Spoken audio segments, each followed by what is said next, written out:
வணக்கம் நண்பர்களே.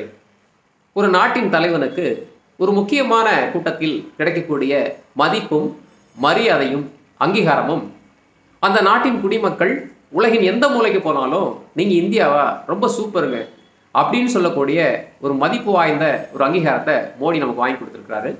ஏன்னா நம்ம அடிக்கடி எல்லாருமே சொல்லுவோம், இந்தியா அடிக்கடி பார்த்தீங்கன்னா பிரதமர் வந்து வெளிநாட்டை சுற்றிட்டே இருக்கிறாரு, அவர் இந்தியாவில் இருக்கிறத விட வெளிநாட்டில் தான் அதிகமாக தங்கியிருக்கிறார் அப்படி சொல்லுவாங்க.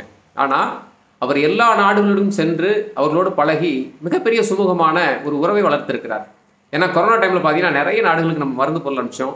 எங்கே ஆபத்து நடந்தாலும் உதவிகள்லாம் இந்தியா தான் முதல்ல நிற்கும். அப்போ மனிதநேயமிக்க நாடு அப்படின்னு சொல்லி இந்தியாவை எல்லாரும் நினைக்கிறாங்க. அந்த அளவில் இந்த உச்சி மாநாட்டின் கதாநாயகன் மோடின்னு தான் சொல்லணும். ஏன்னா ஒவ்வொரு கட்சிக்கும் ஒரு அபிப்பிராயம் இருக்கலாம்.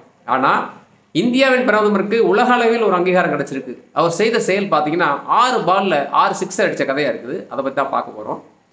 இந்தியா சீனா வந்து சமீப காலமாகவே உறவு வந்து சீர்கேடு அடைந்தது.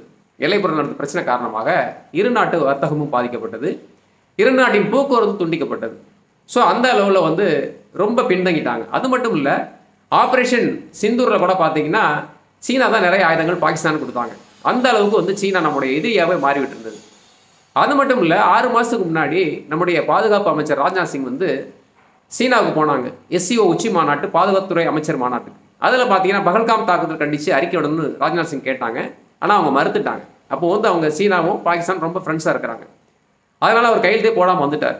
ஆனால் இந்த முறை அந்த பகல்காம் கண்டித்து அறிக்கை வெளியிடப்பட்டது. மிகப்பெரிய ஒரு அங்கீகாரம் இந்தியாவுக்கு கிடச்சிருக்குது. மோடியை அடித்த மொதல் சிக்ஸ்ன்னு சொல்லலாம்.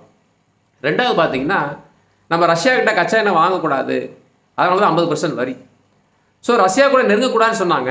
ஆனால் மோடி பார்த்தீங்கன்னா ரஷ்யா இருக்க புதின் கூட ரொம்ப கைகுலுக்கி சந்தோஷமாக சிரித்து பேசிட்டு, அது மட்டும் இல்லை, இந்த மாநாடு முடிஞ்சு ஹோட்டலுக்கு போகும்போது புதின் தன்னோட கார்லேயே கூப்பிட்டு போகிறார் மோடியை.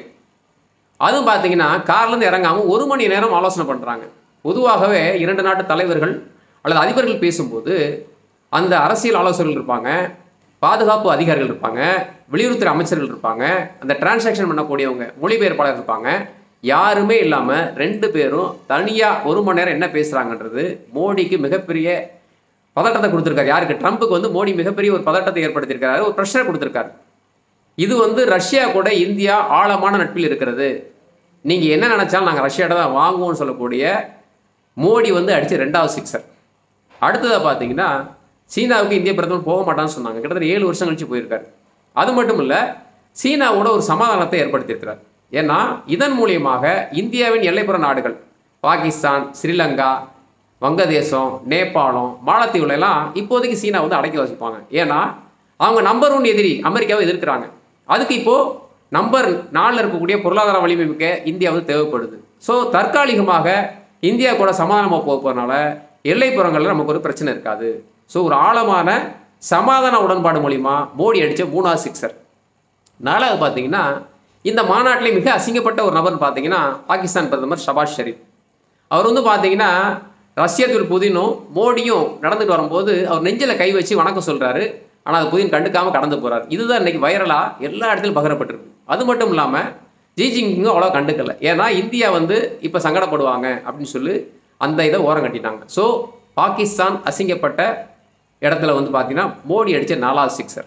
அடுத்தது பார்த்தீங்கன்னா, இந்த மாநாட்டில் மோடி பேசும்போது இந்தியா சீனா 250 கோடி மக்கள், இந்த 2 நாடு வர்த்தகத்தை வலுவாக கட்டமைச்சோம்னா 2 நாட்டு மக்களுக்கும் அல்ல, ஒட்டுமொத்த உலகத்துக்குமே ஒரு மிகப்பெரிய ஒரு பொன்னான வாய்ப்பு. ஏன்னா நிறைய பொருள் கண்டுபிடிக்கப்படும், நிறைய பொருட்கள் உதவி பண்ணப்படும் அப்படின்னு சொல்கிறாங்க.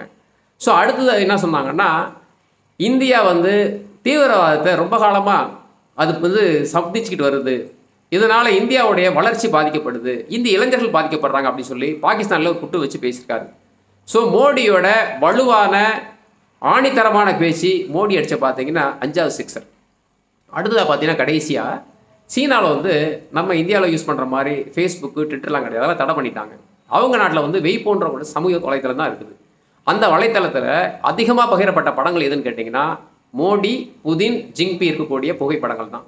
அது மட்டும் இல்லாமல் கூகுள் சர்ச் அங்கே கிடையாது. அங்கே வந்து பைடுன்ற ஒரு சர்ச் தான் இருக்குது. அதில் வந்து அதிகம் தேடப்பட்ட நபராக மோடி இருந்திருக்கிறார். மோடியோட உறுதியான நிலைப்பாடு, நடை, உடை, பாவனை, கண்ணியமான பேச்சு, எளிமையான நடவடிக்கையெல்லாம் அதிகமான சீனர்கள் வந்து அதை பற்றி தேடி இருக்கிறாங்க.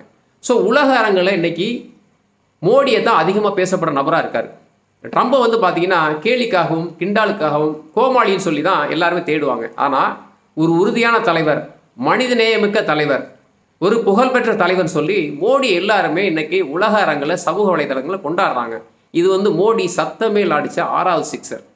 ஸோ நம்ம என்ன வேணால் சொல்லுங்கள், எத்தனையோ காலம் நம்ம வந்து இந்திய பிரதமரில் பார்த்துருக்கோம். ஆனால் உலகமே இந்திய பிரதமர் பார்த்து ஒரு மதிப்பு மரியாதையும் கொடுக்குறாங்க. அதுதான் முக்கியம். யாரையும் பார்த்து பயப்படலை. ஸோ எல்லா நாட்டு அதிபர்களும் வந்து ஓடோடி வந்து கை கொடுக்குறாங்க மோடிக்கு. இது வந்து பார்த்திங்கன்னா மிகப்பெரிய ஒரு மதிப்பு, ஒவ்வொரு இந்தியனும் பெருமைப்பட வேண்டிய தருணம். ஏன்னா மோடி வந்து ஒவ்வொரு நாட்டுக்குடைய ஆழமான உறவை கட்டமைக்கிறாரு, ஒரு அங்கீகாரமான மதிப்பை ஏற்படுத்தி கொடுக்குறாரு. அது மட்டும் இல்லை, அடுத்து வந்து பிரிக்ஸ் நாணயத்தை அவங்க வெளியிட்டாங்கன்னா டாலர் சரன்னு கீழே இறங்க போகுது. ஸோ அதுதான் மிகப்பெரிய கவலை வந்து ட்ரம்ப்புக்கு.